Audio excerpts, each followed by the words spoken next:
কান্দিয়াবে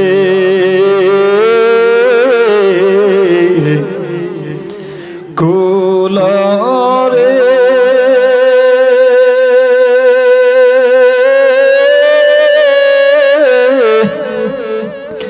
হামজালানু শহীদ রে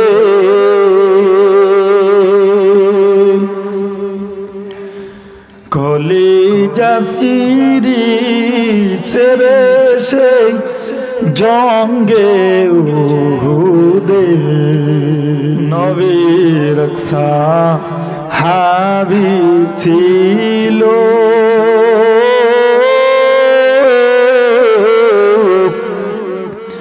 হামজালা নামেতে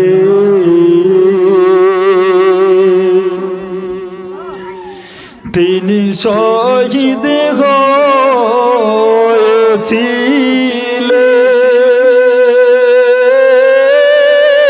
হয়েছিলেন বিবাহর রাত্র দেবে সেই জঙ্গে উহুদে নবীর ডাকে আদার রাত্রে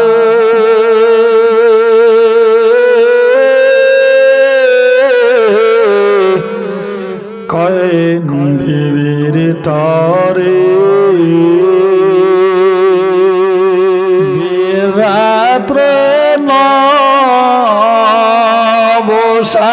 নবস্বামী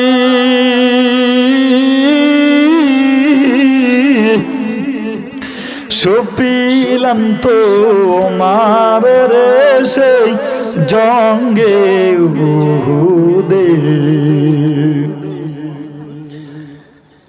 হাতুলে স্ত্রী ভলে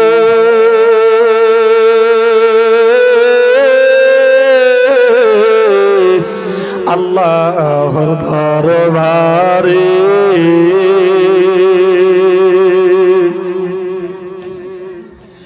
বিয়ের রাত্রে নবস্বামী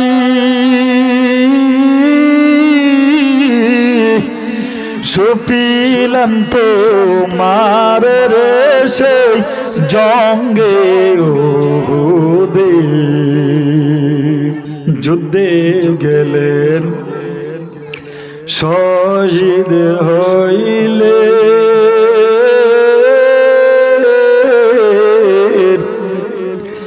নাপাক হালাতে নবী জেনে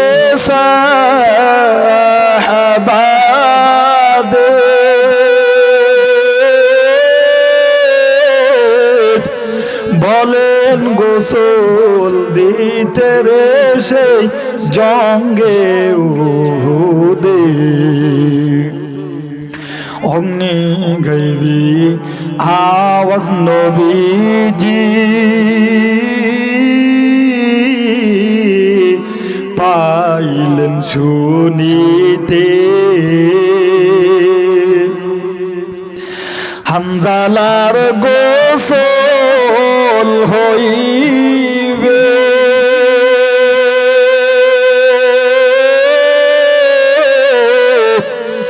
ফেরেশতাদের হাতের সেই জঙ্গে উহুদে কান্দিয়াবে কুলরে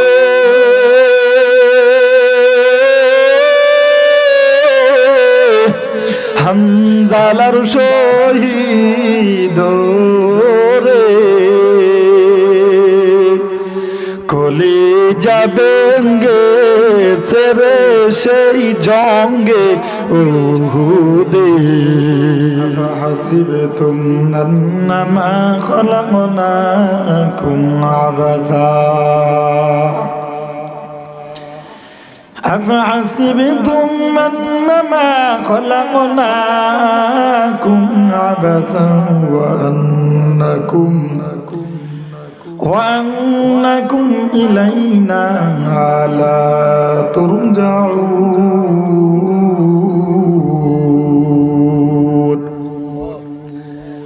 আল্লাহ বলে গোলাম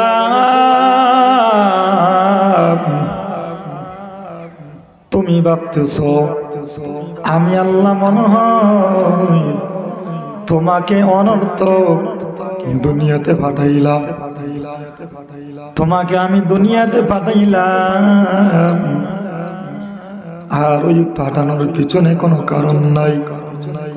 আল্লাহ বলে গোলাম শোন, আমি আল্লাহ তোকে দুনিয়াতে অনর্থক পাঠাই নাই, দুনিয়াতে পাঠানোর পিছনে একটা কারণ আছে। দুনিয়াতে আমি আল্লাহ তোমাকে পাঠাইলাম বান্দা তুমি ইবাদত বন্দেগী করে আমি আল্লাহর মুলাকাত করবা। আল্লাহ সূরাতুল মুলকের মধ্যে বলেন الذي خلق الموت والحياة ليبلوكم أيكم أحسن عملا। আল্লাহ বলে বান্দা আমি তোমাকে দুনিয়াতে পাঠাইলাম পরীক্ষা করার জন্য। তুমি কি দুনিয়াতে যাওয়ার পর শয়তানের দোকায় নিজের নফসের দোকায় আমি আল্লাহকে ভুলে দুনিয়াতে থাকো নাকি আমি আল্লাহকে স্মরণ করো? এই পরীক্ষা করার জন্য আমি আল্লাহ তোমাকে দুনিয়াতে পাঠাইলাম। ঈমান আল্লাহ রাব্বুল আলামিন দুনিয়ার বুকে যা কিছু যত বড় বড় নিয়ামত দান করলেন, আল্লাহ দুনিয়াতে যত বড় বড় নিয়ামত দান করলেন, দামি নিয়ামত দান করলেন, সবার থেকে দামি নিয়ামত হলো ঈমান নসিব হওয়া। ঈমান এটা দামি একটা জিনিস, কেউ চাইলে ঈমান গ্রহণ করতে পারে না। ঈমান এটা আল্লাহ রাব্বুল আলামিনের পক্ষ থেকে এক অশেষ রহমত নিয়ামত। আল্লাহ বলে গোলাম আমি আল্লাহ তোমাকে দুনিয়াতে পাঠাইলাম, দুনিয়াতে পাঠানোর পিছনে আমি আল্লাহর উদ্দেশ্য হলো বান্দা তুমি আমার নেক আমল করবা। শুধু ঈমান আনলে হবে না, নেক আমল করা লাগবে কি লাগবে না? আল্লাহ বলেন শুধু ঈমানে তুমি বসে থাকলে হবে না, ঈমানের পাশাপাশি তোমার নেক আমল করতে হবে। হযরতে আবু হুরায়রা রাদিয়াল্লাহু তাআলা আনহু বলেন আমরা একদিন নবীজিকে সবাই নবীজির পাশে আমরা বসা ছিলাম। ওই মজলিসের মধ্যে হযরতে আবু বকর রাদিয়াল্লাহু তাআলা আনহু ছিলেন, হযরতে ওমর রাদিয়াল্লাহু তাআলা আনহু ওই মজলিসের মধ্যে ছিলেন, আমি আবু হুরায়রা ওই মজলিসে ছিলাম। হঠাৎ করে নবীজি ওই মজলিস ত্যাগ করে নবীজি বাহিরে চলে গেলেন। বাহিরে যাওয়ার পর দীর্ঘ সময় হয়ে গেল, নবীজি আর আমাদের সামনে আসে না, আমাদের নবীজিকে আর দেখতে পেলাম না। দীর্ঘ সময় হয়ে গেল, নবীজির খোঁজ না পাওয়াতে আমরা অস্থির হয়ে গেলাম।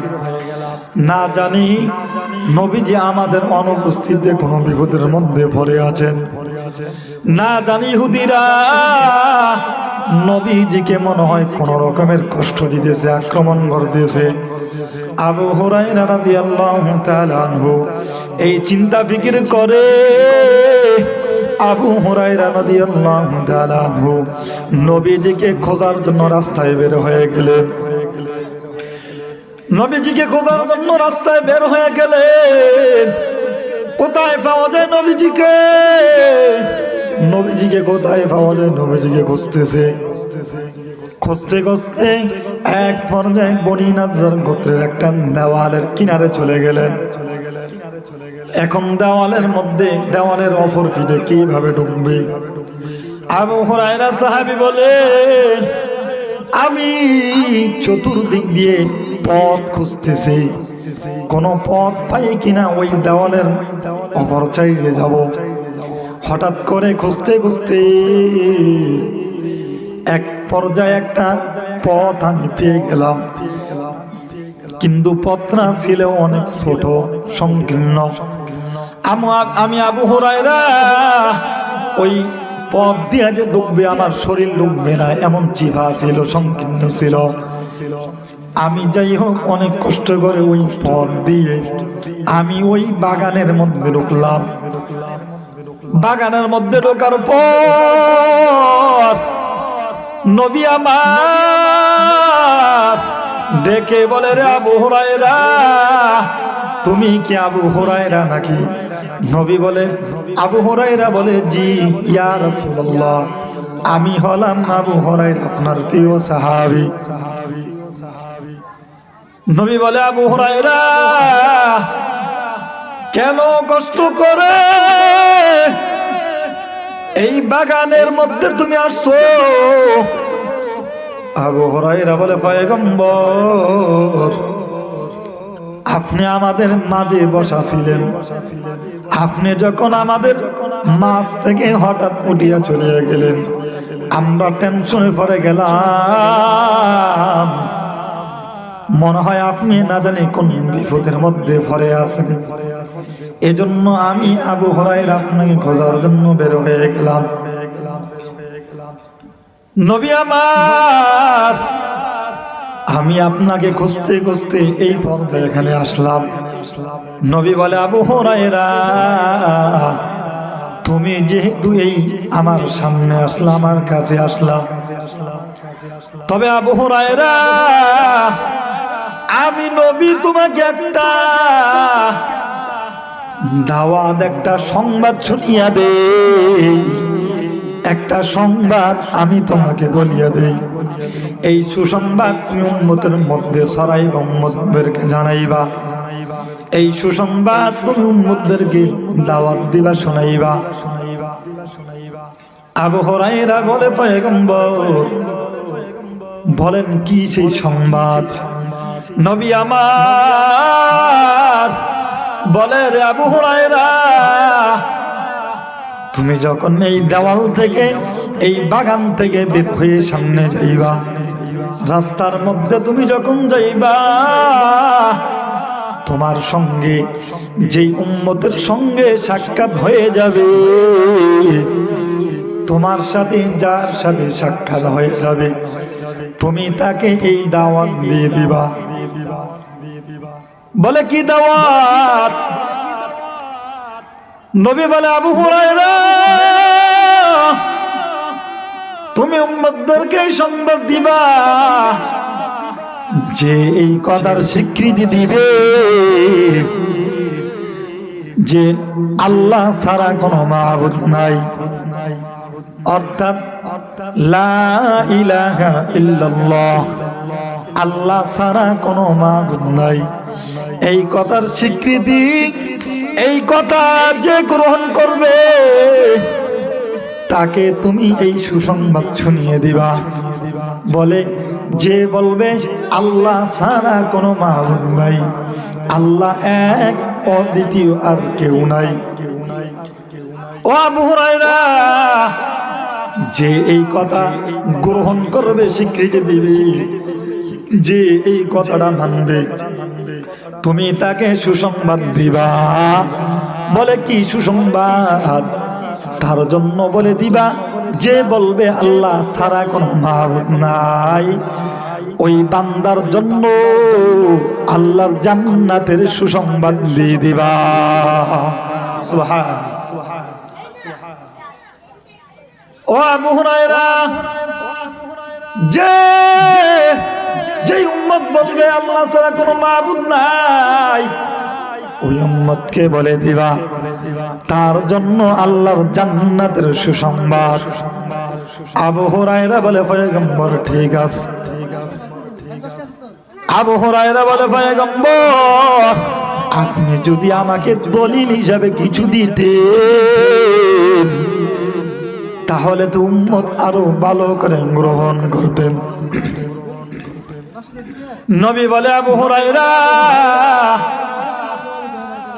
আমার এই জুতা মোবারক তুমি সাথে করে নিয়ে যাও, তোমার দুইটা হাতে করে আমার জুতা মোবারক নিয়ে যাও। এই জুতা মোবারক হলো দলিল। বলে নবী আমাকে এই সুসংবাদ শুনাইছেন এবং এই জুতা দলিল হিসাবে দিয়ে দিয়েছেন। এগুলা নবীর জুতা।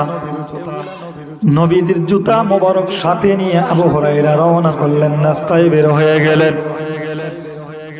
আল্লাহর কি কুদরতের কারিশমা! পথের মধ্যে যাওয়ার পর হঠাৎ করে হযরতে বাঘের বাচ্চা, যাকে দেখলে শয়তান পর্যন্ত ভয় পায়, এমন ব্যক্তির সাথে সাক্ষাৎ হয়ে গেল। সে যেই রাস্তা দিয়ে চলে, ওই রাস্তা দিয়ে তাকে দেখলে শয়তান পর্যন্ত যায় না, তাকে দেখলে একটা মক্কর পর্যন্ত ভয় পায়। বলে সে কে? বলে বাঘের বাচ্চা হযরতে ওমর রাদিয়াল্লাহু তাআলা আনহুর সাথে সাক্ষাৎ হয়ে গেল। সর্বপ্রথম আবু হুরায়রার সাথে সাহাবী ওমর রাদিয়াল্লাহু তাআলা আনহুর সাথে সাক্ষাৎ হলো। ওমর বলে, আবু হুরায়রা, কোথা থেকে তুমি আসলা? আবু হুরায়রা বলে, আমি পয়গম্বরের দরবার থেকে আসলাম। নবী আমাকে একটা সুসংবাদ শুনিয়ে দিয়েছে। বলে কি সুসংবাদ? নবী আমাকে এই সুসংবাদ দিলেন যে আমি যদি যেই বান্দার সাথে সাক্ষাৎ হয়ে যায়, তাকে যদি আমি দাওয়াত দেই, আল্লাহ ছাড়া কোনো মাবুদ নাই, আর এই কথা যে গ্রহণ করবে, এই কথা যে স্বীকার করবে, তার জন্য আল্লাহর জান্নাতের সুসংবাদ নবী আমাকে এই দাওয়াত দিয়ে দিয়েছেন। আবু হুরায়রার এই কথা শুনে ওমর রাদিয়াল্লাহু তাআলা আনহু রাগান্বিত হয়ে গেলেন। ওমর রাদিয়াল্লাহু তাআলা মেজাজ গরম হয়ে গেল। শুধু এখানে ক্ষান্ত নয়, ওমর হাতটা সোজা করে আবু হুরায়রার গায়ে একটা আঘাত করে ফেললেন, একটা থাপড় মারলেন, ঘুষি মারলেন। আবু হুরায়রা চিৎকার মেরে জমিনের মধ্যে পড়ে গেলেন। আবু হুরায়রা জমিনের মধ্যে পড়ার পর আবু হুরায়রা কান্না করতে করতে নবীজির কাছে আবার চলিয়া গেলেন। কান্না করতে করতে নবীজির দরবারে আবার চলিয়া গেলেন। নবীজির দরবারে যাওয়ার পর আবু হযরত ওমর রাদিয়াল্লাহু তাআলা আনহু পিছনে পিছনে গেলেন। নবীজির দরবারে যাওয়ার পর নবী বলে, আবু হুরায়রা, তুমি কান্না করো কেন? বলে, আমি কান্না করি পয়গম্বর ওমর রাদিয়াল্লাহু তাআলা আনহু আমার গায়ে আঘাত করেছে, জন্য আমি কান্না করি। নবী বলে, ওমর,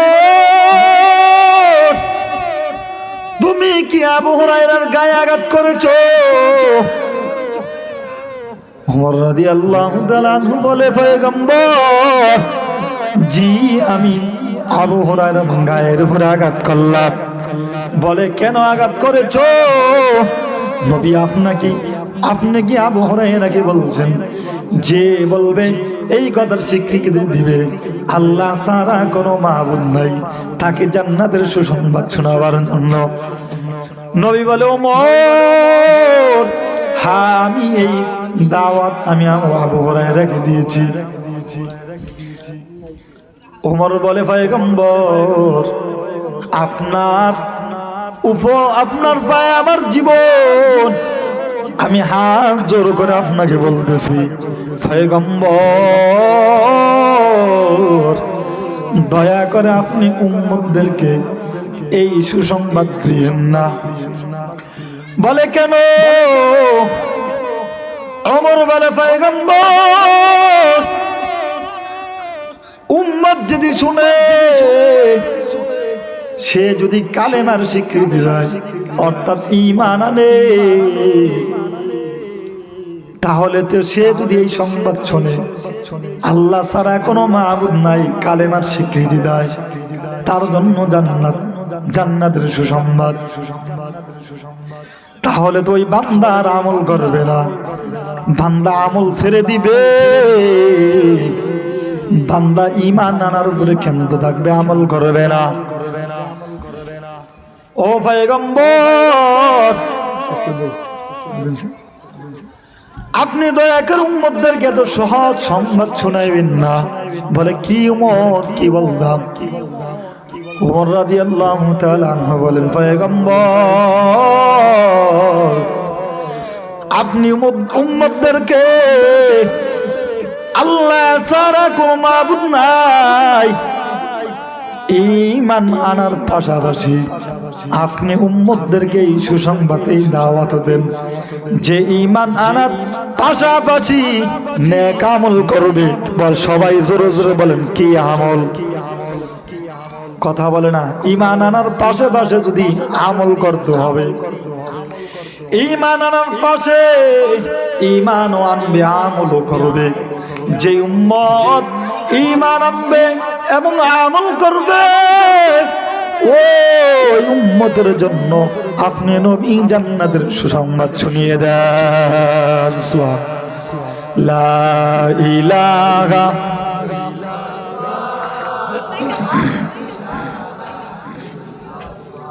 হাতে করো হাতের কাম, পায়ে করো পায়ের কাম, জবানে শুধু বলো হে মুমিন আল্লাহ তাআলার জাতি নাম। লা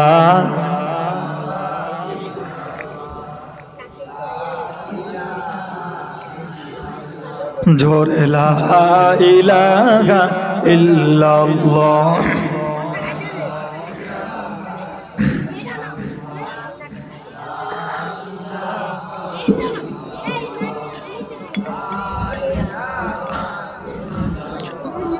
বদিকের শহর ছমিনি দর খরুশাস্ত, বদিকের শহর ছমিনি দর খরুশাস্ত, ওলিদানা দরি মানা কে উশাস্ত, না বুলবুলবার গোলাশ তসবিহ খানিস্ত, के हर कारे बतस्बीह ज़बानिस्त, ज़िक्र हक़ा मुदोगे दाही रूह राम, मरहमा मुदी दिले मजू रूह राम। ভাইরা আমার, কি বুঝলে? ঈমান আনলে শুধু ঈমান আনার উপরে ক্ষান্ত থাকলে হবে নাকি নেক আমল করতে হবে? ওরে যুবক, ঈমান আনছো কিন্তু বান্দা তুমি আমল করো না, ওই ঈমানের দাম তোমার কাছে তেমন মূল্য হবে না। আজকে তুমি ফিরি ঈমান পেয়েছো, এজন্য তোমার ঈমানের দাম তোমার কাছে না। বলে কিভাবে ফিরি আবার ঈমান পেয়েছি? কাউকে তো আবার টাকা দেই নাই। বলে ফিরি ঈমান হলো বান্দা তোমার ঈমান আনার পিছনে তোমার হাত জমিনে পড়তে হয় নাই, তোমার শরীর থেকে রক্ত জমিনে ঝরতে হয় নাই। ঈমান এনেছো কিন্তু ঈমানের পিছনে তোমার তেমন কষ্ট করতে হয় নাই। বলে আমাদের বাপ দাদা মুসলমান থাকার কারণে আমরা ইমানদার হয়েছি, আমরা মুসলমান। আমাদের বাপ দাদা যদি মুসলমান না হইতো, আল্লাহ না করুন, মনে হয় আমরা মুসলমান থাকতাম না। থাকতাম নি। বাপ দাদা মুসলমান হওয়ার কারণে আজকে আমরা মুসলমান, ঠিক না? এজন্য ইমান আমরা ফিরি পাইছি, দাম নাই। অথচ ইমানের মজা পেয়েছে হযরত আবু বকর, ইমানের মজা পেয়েছে হযরত ওমর, ইমানের মজা পেয়েছে হযরত আলী, ইমানের মজা পেয়েছে সাহাবায়ে কেরাম। ইমান কেমন দাম, ইমানের মূল্য তারা বুঝেছে, আমরা ইমানের মূল্য বুঝি নাই। এজন্য তারা ইমানের জন্য তাদের নিজেরা শহীদ হয়ে গেলেন। হযরতে হানজালা, আমরা নাম শুনছি নাকি? নাম শুনছি। বিখ্যাত সাহাবী হযরতে হানজালা রাদিয়াল্লাহু তাআলা আনহু বিবাহ করেছে, বাসর রাত্র স্ত্রীর সাথে রাত্র কাটাইলেন, গোসল ফরজ হয়ে গেছে। কিন্তু গোসল করার জন্য যখন গোসলখানায় গেলেন, গোসলখানায় যাওয়ার পর হঠাৎ করে কানের মধ্যে আওয়াজ, কে জানে আওয়াজ দিতেছে, উহুদের ময়দানে নবী নাই, উহুদের ময়দানে নবী নাই, উহুদের ময়দানে নবী শহীদ হয়ে গেছে। হানজালা রাদিয়াল্লাহু তাআলা আনহুর কানের মধ্যে এই আওয়াজ আসার পর হানজালা রাদিয়াল্লাহু তাআলা আনহু আর গোসল করতে পারে না। সেখান থেকে ফিরিয়া আমার স্ত্রীর কাছে চলে গেলেন। স্ত্রীকে বলেন, স্ত্রী আমাকে বিদায় দাও, আমাকে চিরদিনের জন্য বিদায় দাও, আমার সাথে আর দ্বিতীয় সাক্ষাৎ তোমার সাথে হবে না। বলে কি হয়েছে? বলে কানের মধ্যে আওয়াজ আসতেছে, নবী নাকি উহুদের ময়দানে শহীদ হয়ে গেছে। নবী নাই, নবী নাই, নবী যদি না থাকে আমি হানজালা দুনিয়াতে থেকে কোনো লাভ নাই। যেই নবীর জন্য, যেই নবীর উপরে ঈমান এনেছি, ওই নবী যদি দুনিয়াতে না থাকে আমি হানজালা দুনিয়াতে থেকে কোনো লাভ হবে না, আমাকে বিদায় দাও। হানজালা রাদিয়াল্লাহু তাআলা আনহু স্ত্রী থেকে বিদায় নিয়ে যুদ্ধের ময়দানে চলে গেলেন। স্ত্রী পিছন দিক দিয়ে ডাক দিয়া বলে, স্বামী আমার, একবারের জন্য হলো আমার দিকে একটু তাকাও, রাত্র বেলা তোমাকে আমি ভালো করে দেখতে পারি নাই, তুমি আমার সাথে একটা রাত কাটাইছো, তুমি এখন যুদ্ধের জন্য যাইতেছো, আর ফিরিয়ে আসবা কিনা কোনো গ্যারান্টি নাই। তবে স্বামী আমার, তুমি আমার একটা কথা শোনো। হানজালার কেমন ঈমান? হানজালা বলে, স্ত্রী তোমার কথা শুনবার আমার এখন আর টান নাই, আল্লাহ যদি কবুল করে তোমার সাথে আমার সাথে জান্নাতের মধ্যে সাক্ষাৎ হয়ে যাবে। সবাই জোরে জোরে বলেন না সুবহানাল্লাহ। ভাইরা আমার, কেমন সাহাবী হযরত হানজালা, বিবাহ রাত্রে গোসল ফরজ, ওই অবস্থায় যুদ্ধের ময়দানে গিয়ে নাফাক অবস্থায় শহীদ হয়ে গেলেন। নবীজির জন্য কেমন মায়া, নবীজির জন্য কেমন মায়া, ঈমান কেমন মজবুত, নবীজিকে কতটাই ভালোবাসতেন, মহব্বত করতেন। আজকে আপনার আমার ঈমান কত দুর্বল, আপনার আমার ঈমান, এই ঈমানদার আমরা আজকে মসজিদে যাইতে পারি না, যুদ্ধের ময়দান তো দূরের কথা, বাড়ির দরজায় মসজিদে আজান হয়, আপনার আমার ইমানে মসজিদের মধ্যে পর্যন্ত নিতে পারে না। ঠিক নি কথা? কেমন ইমান আমাদের, চিন্তা করে দেখেন।